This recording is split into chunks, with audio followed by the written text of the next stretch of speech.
Astaghfirullah. Assalamualaikum warahmatullahi wabarakatuh. Alhamdulillah wassalatu wassalamu ala Rasulillah wa ala alihi wa sahbihi wa mawalah wa la hawla wa la quwata illa billahi wa ba'du. Qala Allah azza wa jalla: Ya ayyuhalladzina amanu taqullaha haqqa tuqatih wa la tamutunna illa wa antum muslimun. Ya ayyuhan nasu taqu rabbakumul ladzi khalaqakum min nafsin wahidah wa khalaqa minha zawjaha wa batha minhuma rijalan katsiran wa nisaa'a wattaqullaha alladzi tasaaluna bihi wal arham innallaha kana 'alaikum raqiba.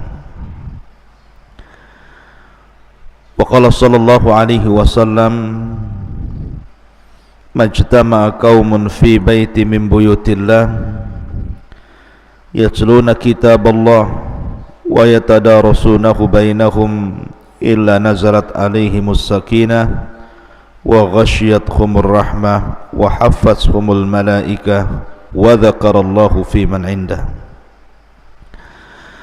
Amma ba'du, ma'asyiral muslimin, jamaah sekalian yang dimuliakan Allah Subhanahu wa taala. Alhamdulillah, di pagi hari ini dengan izin Allah Subhanahu wa taala kita bisa kembali duduk bermajlis ilmu walaupun lewat media Jabal Uhud, dan tak henti-hentinya saya ucapkan ribuan terima kasih ataupun jazakumullah khairan kepada para muhsinin dan para kaum muslimin yang sudah menyumbangkan sebagian hartanya untuk pembangunan peluasan Masjid Jabal Uhud, di mana pembangunan sekarang kita sedang mengadakan peluasan lantai 2 dan akan mengadakan pengecoran.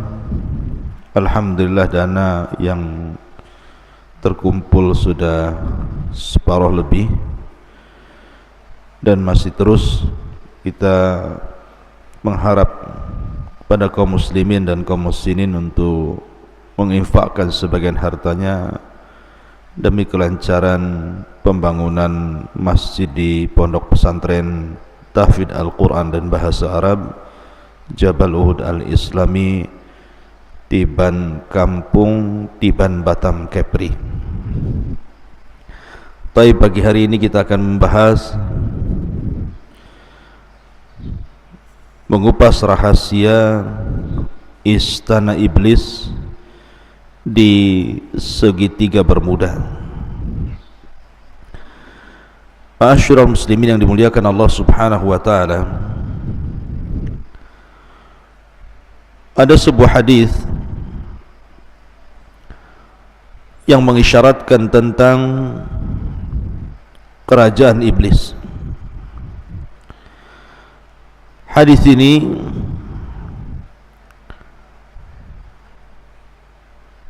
dikeluarkan oleh para ulama hadis, di antaranya Imam Muslim meriwayatkan dari hadis Abdullah ibn Umar radhiyallahu anhuma tentang cerita yang sangat masyhur di zaman Nabi sallallahu alaihi wasallam, yakni cerita tentang Ibnu Sayyad. Jadi Ibnu Umar radhiyallahu anhuma suatu ketika bercerita tentang ayahnya Umar bin Khattab radhiyallahu an,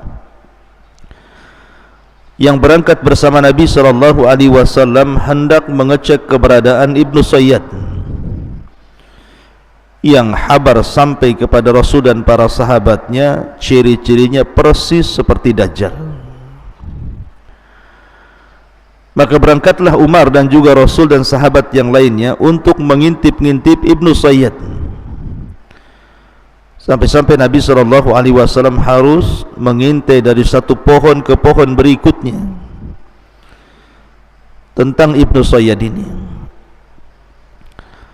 Sampai akhirnya ketika berhadapan Rasul dan Ibnu Sayyad, anak kecil turunan Yahudi ini, Nabi SAW mengatakan, "Tashhadu anni Rasulullah, maukah kau bersaksi bahwa aku adalah utusan Allah?" Maka Ibnu Sayyad pun memandang kepada Nabi SAW dan mengatakan, "Ashhadu annaka Rasulul Ummiyin." Aku bersaksi bahwa engkau adalah utusan kepada orang-orang yang buta huruf. Tiba-tiba Ibnu Sayyad membalik pertanyaan, "Atashhadu anni Rasulullah?" Apakah engkau juga mau bersaksi saya ini utusan Allah?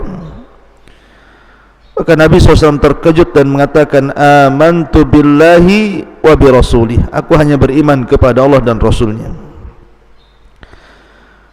Kemudian Nabi SAW bertanya, "Ma tara?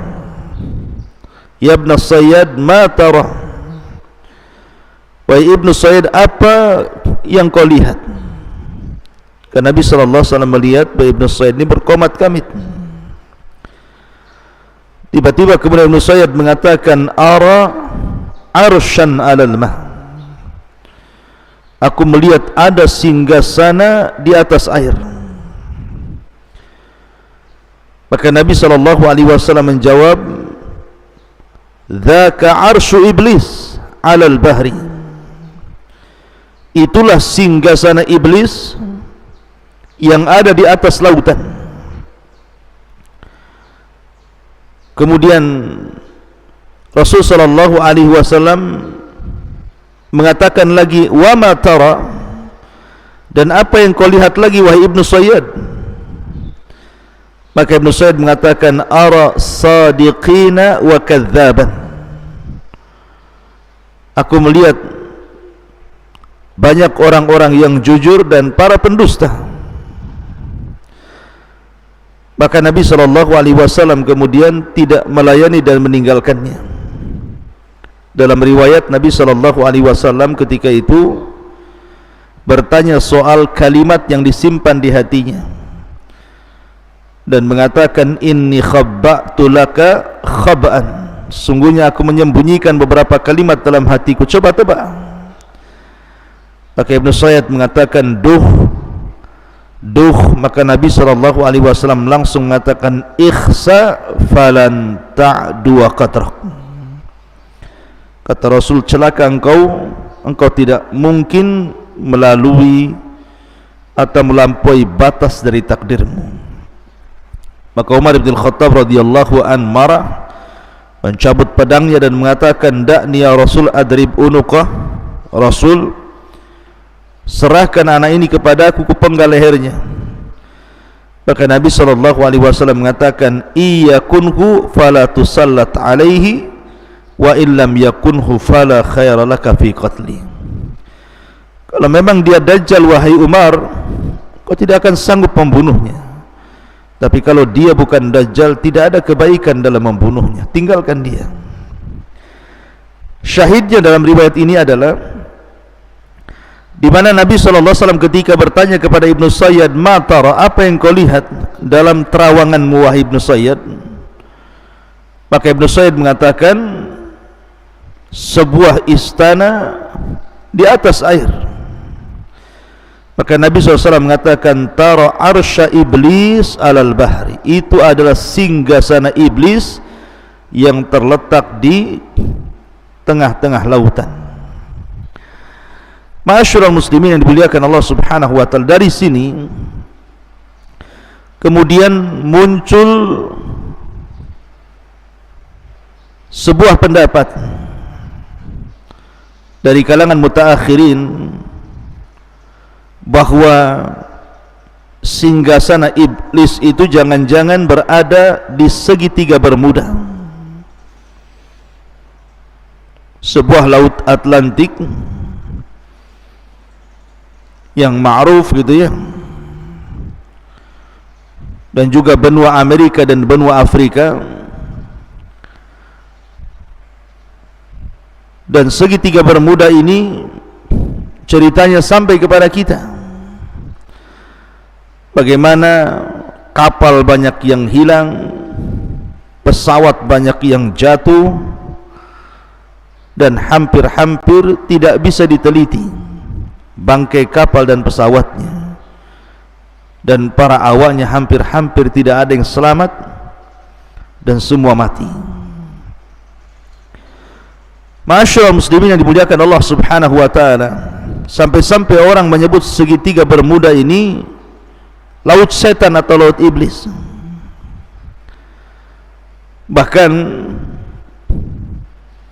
ada sebuah buku yang berjudul Dajjal akan muncul dari kerajaan jin di segitiga Bermuda, yang dikarang oleh Syekh Muhammad Isa Daud dari Mesir, bahwa kawasan Bermuda adalah kawasan jin. Dari situlah akan muncul Dajjal. Jika benar dakwahan buku itu, tentu tidak akan aneh apa yang disabdakan Nabi SAW, bahwa banyak peristiwa dan kejadian yang menakutkan di segitiga Bermuda itu. Tetapi masalahnya buku ini bermasalah karena pengarangnya Muhammad Isa Daud ini terlampau percaya kepada jin muslim ini, yang jelaskan dalam buku beliau ini bahwa Dajjal akan keluar dari situ. Tentu pernyataan ini juga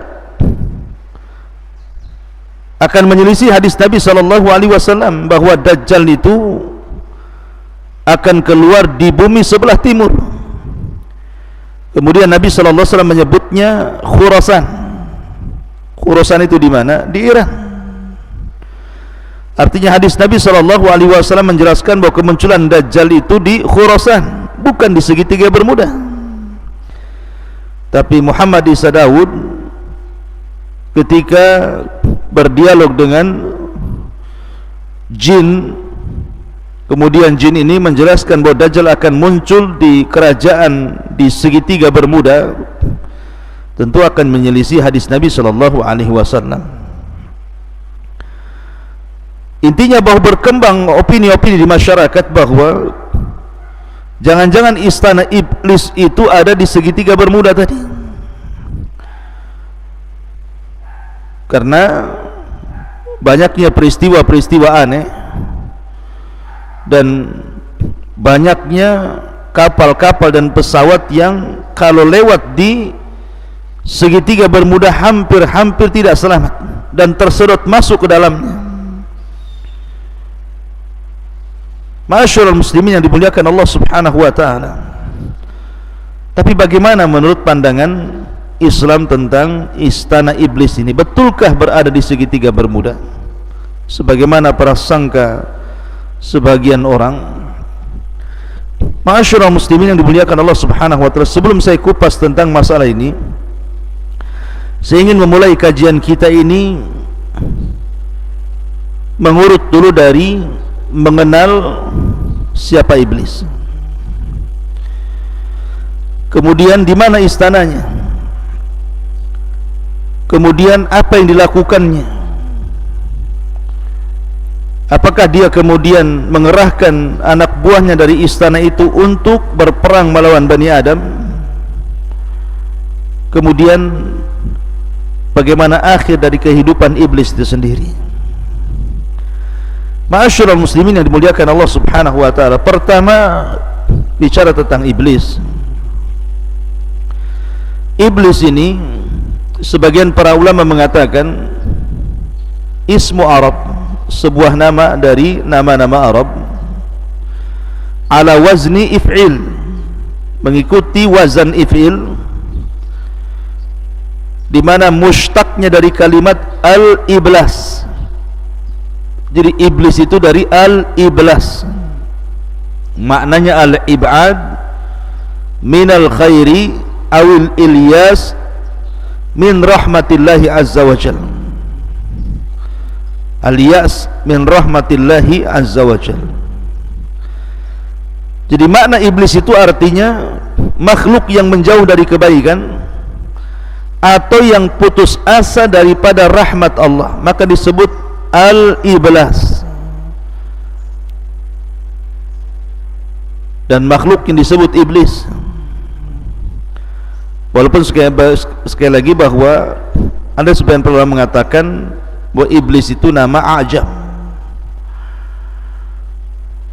Kemudian kalau kita melihat Al-Quran, maka lafaz iblis dan syaitan itu diletakkan di beberapa ayat dalam Al-Quran.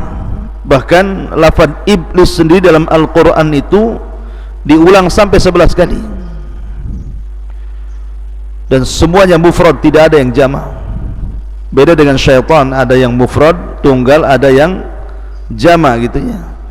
Yang mufrad sekitar 70 kali terulang-ulang dalam Al-Quran, yang jama' sekitar 18 terulang-ulang dalam Al-Quran.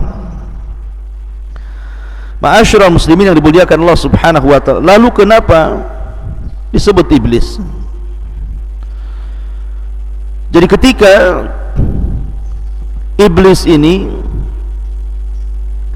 dia mengumumkan bahwa dia sudah putus asa dari rahmat Allah Subhanahu wa ta'ala karena perbuatan dia sendiri, ketika Allah Subhanahu wa ta'ala memerintahkan dia sujud kepada Adam, kemudian dia enggan bahkan sombong. Akhirnya kemudian Allah Subhanahu wa ta'ala usir dia dari langit, dari surga menuju bumi, dan dia pun meminta kepada Allah Subhanahu wa ta'ala tangguhan sampai hari dibangkitkan. Maka Allah Subhanahu wa ta'ala kemudian mengabulkan permintaan iblis, dan ketika Allah Subhanahu wa ta'ala mengabulkan permintaan iblis bahwa dia tidak akan mati sampai hari dibangkitkan, dari sinilah iblis mulai jahat dan melampaui batas, sehingga dia mengatakan fa bi izzatika la ughwiyannahum ajma'in illa ibadaka minhumul mukhlasin. Karena kemuliaanmu ya Rabb, aku akan sesatkan mereka semuanya kecuali hamba-hambamu yang ikhlas. Dan Allah Subhanahu wa ta'ala mengatakan wa inna 'alaika la'nah ila yaumiddin qala rabbi fa'anzirni ila yaumi yub'atsun qala fa innaka minal munzirin ila yaumil waqtil ma'lum. Dan bagimu wahai iblis laknat sampai hari dibangkitkan. Maka iblis mengatakan, ya Rabb, tangguhkanlah diriku sampai hari dibangkitkan manusia. Maka Allah Subhanahu wa ta'ala mengatakan, engkau termasuk orang-orang yang akan dibiarkan hidup sampai hari yang ditentukan. Lah Ibnu Katsir rahimahullahu ta'ala menyebutkan bahwa ketika iblis ini dia putus asa daripada rahmat Allah Subhanahu wa ta'ala sehingga dia diusir dari surga, maka dari situlah dia semakin jahat. Maka ketika itulah dia disebut iblis, karena dia diambil dari kata ablas, makhluk yang berputus asa dari rahmat Allah Subhanahu wa ta'ala.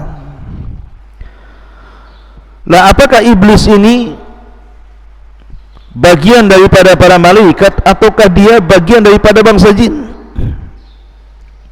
Karena masalahnya ketika Allah Subhanahu wa ta'ala berfirman di dalam Al-Quranul Karim tentang perintah Allah Subhanahu wa ta'ala kepada Adam kepada para malaikat, wa idh qulna lil malaikati isjudu li Adam fasajadu illa iblis.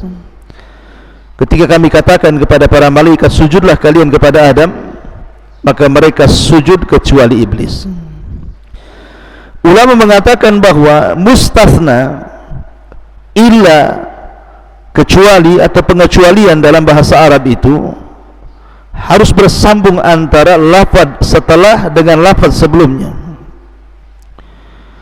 Maknanya ketika Allah Subhanahu wa ta'ala perintahkan para malaikat untuk sujud kecuali iblis, iblis itu bukan bangsa lain, tetapi maksud masuk daripada bangsa malaikat.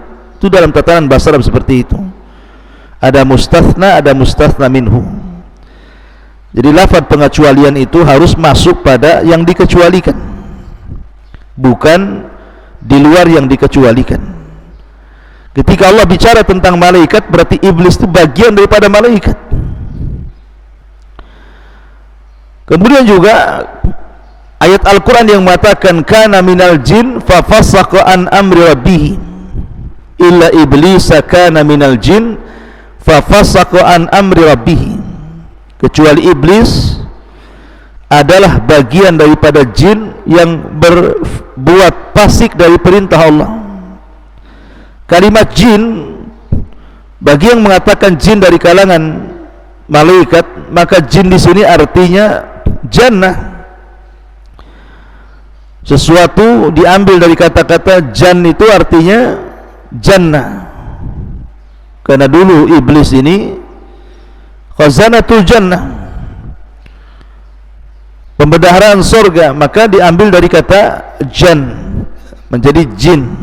Itu bagi pendapat yang mengatakan jin itu bagian daripada malaikat yang fasik dan kufur.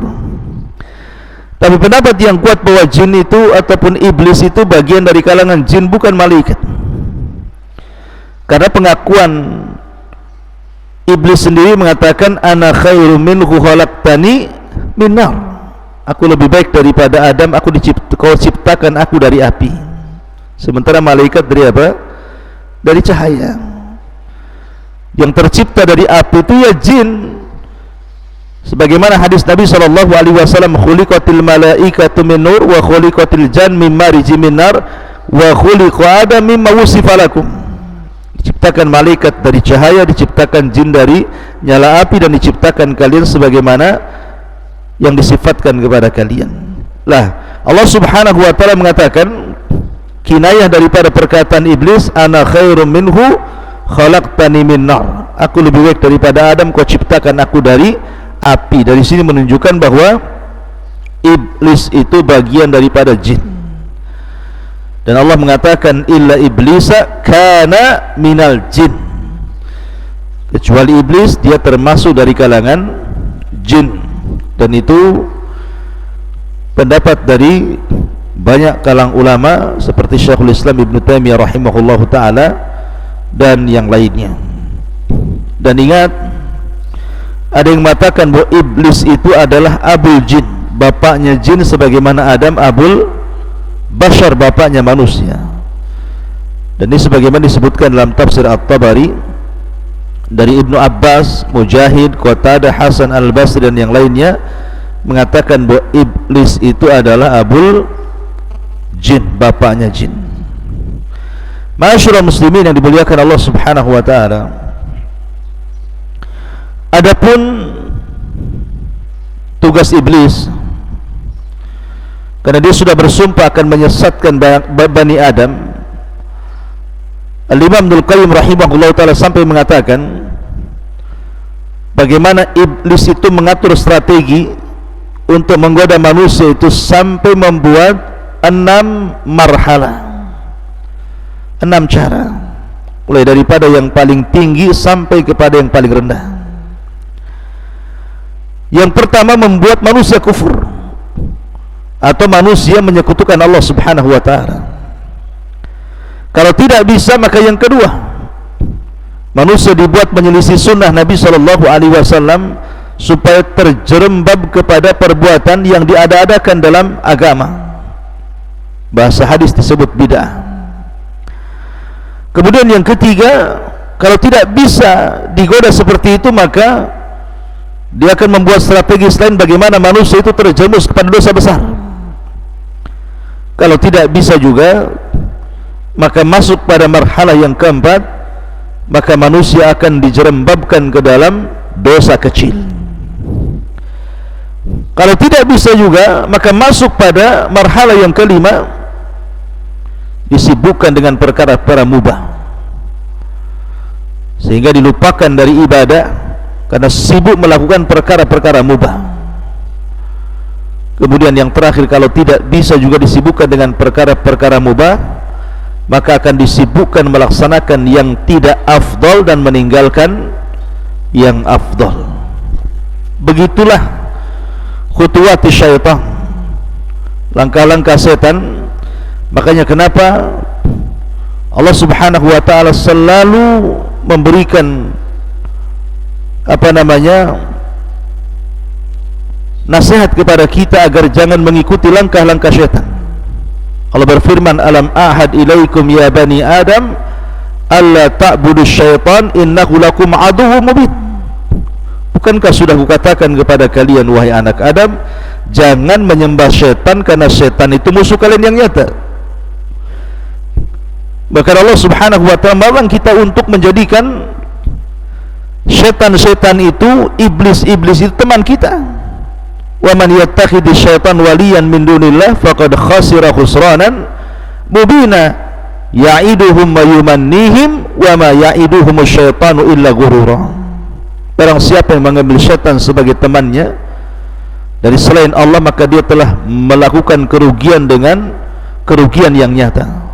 Syaitan itu hanya menjanjikan dan angan-angan kosong, dan tidaklah janji-janji mereka kecuali dusta belaka. Ma'asyiral muslimin yang dimuliakan Allah Subhanahu wa taala, salah satu strategi syaitan itu adalah di pagi hari, maka syaitan selalu menancapkan singgasananya. Di pagi hari, pagi-pagi buta itu syaitan akan menancapkan singgasananya di tengah lautan.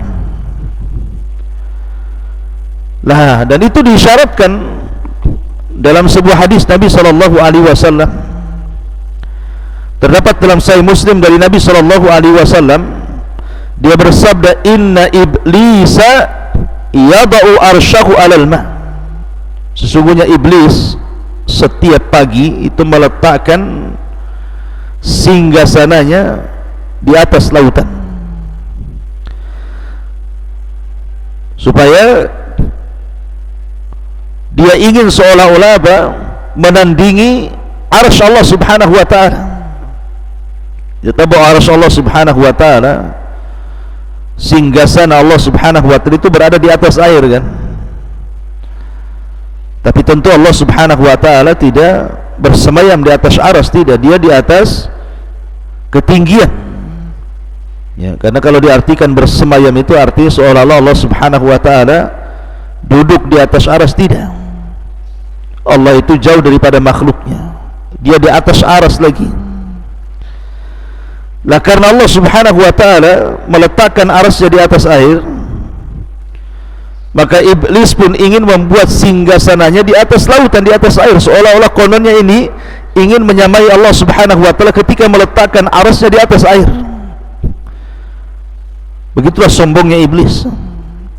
Tsumma yab'atsu saraya, kemudian mulailah dia mengutus prajurit-prajuritnya, tentara-tentaranya untuk menggoda anak Adam. Fa'adnahum minhu manzilatan a'dhamu fitnatan, maka yang paling dekat kedudukannya dengan iblis adalah yang paling besar fitnahnya. Yaji'u ahaduhum, setelah kemudian iblis di pagi hari mengatur strategisnya, kemudian merintahkan para tentaranya untuk menggoda anak Adam dimanapun berada.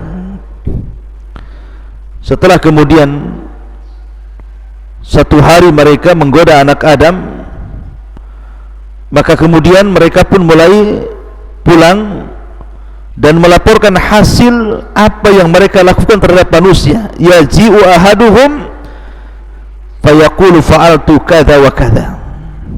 Wahai iblis, aku sudah melakukan ini dan itu, sehingga orang itu berdusta, orang itu tidak salat, orang itu berghibah, orang itu minum khamr, orang itu berzina, orang itu, dan begitu seterusnya melakukan kezaliman. Tapi iblis mengatakan, ma sana'ta syai'a, kau belum berbuat apa-apa. Summa yaji'u ahaduhum, kemudian ada lagi pasukan iblis yang lainnya yang datang melaporkan dan mengatakan, ma taraktu hatta farraqtu bainahu wa baina imratihi, Lapor iblis, aku sudah berhasil mencerai-beraikan rumah tangga si fulan dan si alan, sampai sekarang mereka bercerai. Maka iblis langsung tegak berdiri dengan bangganya dan mengatakan, anta, kaulah yang benar, kaulah prajuritku. Kemudian diambilnya piala yang ada di atas kepalanya, kemudian diletakkan di anak buah yang berhasil mencerai-beraikan rumah tangga ini. Lihat kenapa iblis bangga kalau ada orang bercerai. Karena perceraian itu banyak korbannya. Suami jadi korban, istri jadi korban, anak-anak jadi korban, keluarga jadi korban, semua jadi korban. Maka iblis pun bahagia, dipeluknya orang tentaranya yang berhasil mencerai-beraikan suami istri dan mengatakan, anta, engkolah. Kemudian dia melepaskan piala di atas kepalanya dan diletakkan di atas kepala jin yang berhasil mencerai-beraikan suami istri itu. Ma'asyiral muslimin yang dimuliakan Allah Subhanahu wa taala. Nah, di sini dalam hadis ini Nabi SAW mengatakan, inna iblisa yadau arsyahu alal ma'. Sesungguhnya iblis meletakkan singgasananya di atas air. Lah kalimat di atas air inilah kemudian dalam riwayat Ibnu Sayyid tadi di atas lautan, sehingga memunculkan prediksi ketika kita berbicara tentang segitiga Bermuda. Segitiga Bermuda yang berada di antara Laut Atlantik, benua Amerika dan benua Afrika. Kenapa kemudian muncul prediksi bahwa jangan-jangan istana yang dimaksud dalam hadis itu adalah istana yang diletakkan oleh iblis di segitiga Bermuda? Karena ada yang mengatakan bahwa segitiga Bermuda ini adalah pertemuan antara laut panas dan laut dingin. Laut panas dan laut dingin. Dan dalam sebuah hadis Nabi SAW, ketika Nabi SAW menjelaskan tentang bayangan matahari, kata Nabi SAW, sebagaimana dikeluarkan Imam Ahmad, naha an yujlasa baina dhahhi wa dhilli. Nabi SAW melarang untuk duduk di antara sinar matahari dan di antara bayang-bayang sebuah benda. Jadi kalau seandainya ada pohon, kemudian sinar itu matahari menghadap pohon, kemudian di situ ada separuhnya masuk ke bayang-bayang pohon, separuhnya masuk ke cahaya sinar matahari, kemudian seseorang itu tidur di antara bayang-bayang dan juga cahaya matahari, maka Nabi SAW melarang, tidak boleh. Alasannya Nabi SAW mengatakan karena itu adalah majlisus syaitan, majlisnya syaitan. Ma'asyiral muslimin yang dimuliakan Allah Azza wa Jalla. Lah dari hadis ini kemudian orang mengkiaskan kepada segitiga Bermuda, karena ada arus dingin berasal dari Amerika, sementara arus panas berasal dari Afrika, kemudian berjumpa di segitiga Bermuda itu. Karena itu adalah tempatnya syaitan. Akhirnya kemudian orang memprediksi bahwa di situ jangan-jangan istananya iblis yang dimaksud dalam hadis Nabi SAW ini. Akan tapi ikhwatu fiddin, saya ingin katakan bahwa menentukan tempat dengan langsung mentakyin bahwa di segitiga Bermuda itu adalah istana iblis ini tidak bisa. Iya, memang di situ banyak kecelakaan yang luar biasa gitu ya. Banyak pesawat yang jatuh dari zaman ke zaman, banyak kapal laut yang kemudian terserot ke dalamnya juga dari zaman ke zaman, sampai hari ini bahkan para peneliti juga masih kebingungan karena khawatir mereka tersedot ke dalam arus segitiga bermuda itu. Akan tapi kemudian kalau memponis bahwa di situ adalah istana yang dimaksud dalam hadis Nabi SAW, bisa iya bisa tidak. Masalahnya Nabi SAW tidak mengisyaratkan ke arah situ. Dalam hadis tadi Nabi hanya mengatakan bahwa setan itu meletakkan singgasananya di atas air. Bisa saja berpindah-pindah dari satu laut ke laut berikutnya, sekali-kali di segitiga bermuda, sekali-kali di tempat lain. Tapi untuk memvonis bahwa hadis ini kemudian adalah diisyaratkan kepada segitiga bermuda, wallahu alam, maka tidak ada isyarat dalam hadis ini, karena Nabi SAW hanya mengatakan tentang istana iblis itu berada di atas lautan atau berada di atas air.